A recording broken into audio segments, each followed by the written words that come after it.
እሺ ይሄ ሼድ የምታዩት ከሱዳን ጦርነት ተመላሽ ኢትዮጵያኖች በጅማ ዞን በየቡ ከተማ በበግ እርባታ ላይ አደራጅተናቸው 25 እስከ 50 በጎች ተሰጥቷቸው ማራቢያ ወይ ደግሞ ይሄ የበግ እርባታ ሼድ የተሰርቶላቸው ነው የምታዩት። እቺ ትንሿ መኖሪያ ቤት ነች ማለት መኖሪያ ቤት ሳይሆን ያው ማታ ማታ ተረኛ የሆነው በግ የሚጠብቅበት ነው ማለት ነው። እና ሼዱ ለማየት ወደ ውስጥ እንገባለን ማለት ነው። ያው የሁለት ማህበር ነው ቦታ የተካፈለ ነው ማለት ነው።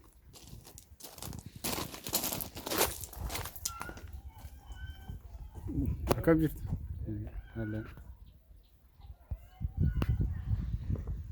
በጎቹ ታች ናቸው ያሉት። እሺ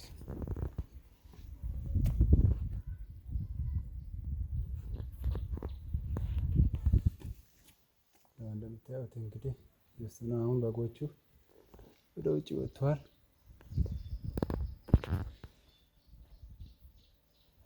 እሺ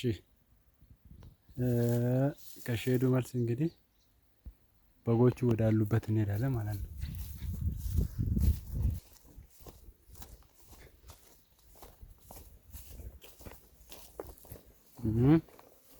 ወደ ታች ወንዝ ነው ያለው። እስቲ ወደ ወንዙ ወርደዋል የተባልኩት ወደ ወንዙ ወርደን እናያለን።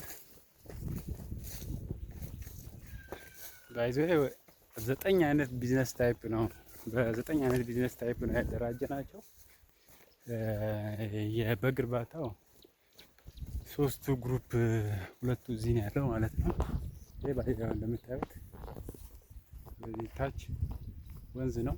ይሄ የተፈጥሮ ቡና ነው። ጅማ እንግዲህ በዚህ ታደለች ነች እንደምታዩት። እና ትንሽ ምን ላይ ነበርኩኝ ስለ ሱዳን ስደተኞች ፕሮጀክት ያወራሁላችሁ እና በ9 ቢዝነስ ታይፕ የተደራጁት በግ ላይ ያለ ሱቅ ላይ የተለያዩ ሱቆች ትንንሽ ስሞል ሾፕ የምንላቸው 3 ግሩፕ ሴቶች ጸጉር፣ ውሜን ሄር ድሬሲንግ፣ ሜን ሄር ድሬሲንግ፣ ቬጅተብል ጁስ ቤት፣ ቬጅተብል ፕሮዳክሽን እና የተለያዩ 22 ማይክሮ ግሩፕሶች ናቸው አጠቃላይ የተደራጁት ማለት ነው። እና እያንዳንዱን እንግዲህ ማየት ይቻላል ማለት ነው። እነዚህ ናቸው በጎቹ። ያው እዚህ ጋር አከም ጅርቱ አከም ሸማ ያው በጎቻቸውን እየጠበቁ ነው። ጂያ ሜቀጉቴ ወለንዲ ኩኒያም ጃ ሜቀጉቴ ሰደፋ ጋዬ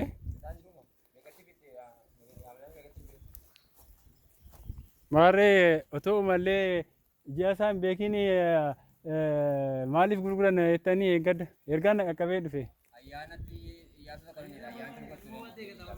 እያሱ ጀዳ አያነቲ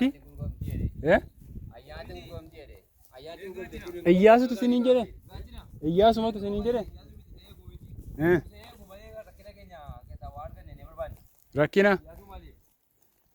ዱረኙ ካሴ ወላ ሜቀ ሳናማ ሸንተማ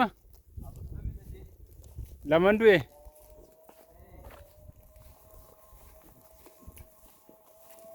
አረ ተረኛ ዳሲን ያው እንግዲህ በተራ ነው የሚጠብቁት። ነመሸሸኒ ገሩ ነመሸኔ ይችላል። ያው ጅማ እንግዲህ እንደምታዩት በተፈጥሮ ሀብት ታደለች ነች። ይሄ ተፈጥሮ ቡና ይኖረዋል ብዬ አስባለሁ። ቡና ቀበምቲ ያው ቡና አለው ያለኝ ነው። በጎቹ እንግዲህ ይመስላሉ። የተፈጥሮ ቡና አለው። ከተማዋ በጣም ጠባብም ብትሆን በቅርብ ርቀት ላይ ነው፣ ዳርቻ ላይ ነው ሼዱ የተሰራው ማለት ነው። በአጠቃላይ ለመረጃ ያስኩት ይሄን ይመስላል። እንዳልኳችሁ ከ9ኙ ቢዝነስ ታይፕ ሺፕ ፋትኒንግ አንዱ ነው። ቀጥሎ የሱቅ እርባታ የሱቅ ሽያጭ አለ፣ ቬጅተብል አለ፣ ጁስ አለ።